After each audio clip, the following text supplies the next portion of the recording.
सोम प्रदोष व्रत की पौराणिक व्रत कथा के अनुसार एक नगर में एक ब्राह्मणी रहती थी। उसके पति का स्वर्गवास हो गया था।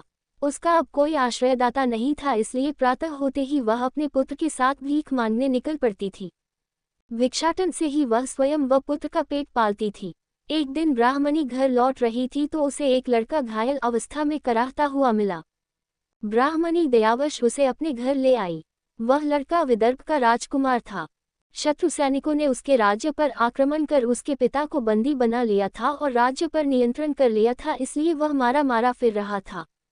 राजकुमार ब्राह्मण पुत्र के साथ ब्राह्मणी के घर रहने लगा। एक दिन अंशुमती नामक एक गंधर्व कन्या ने राजकुमार को देखा तो वह उस पर मोहित हो गई। अगले दिन अंशुमती अपने माता पिता को राजकुमार से मिलाने लाई। उन्हें भी राजकुमार भा गया।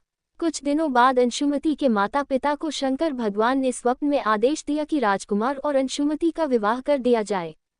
उन्होंने वैसा ही किया। ब्राह्मणी प्रदोष व्रत करती थी।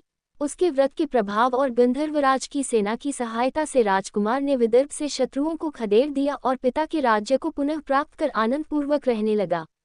राजकुमार ने ब्राह्मण पुत्र को अपना प्रधानमंत्री बनाया।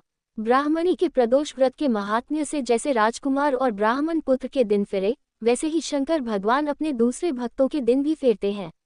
अतः सोम प्रदोष का व्रत करने वाले सभी भक्तों को ये कथा अवश्य पढ़नी अथवा सुननी चाहिए।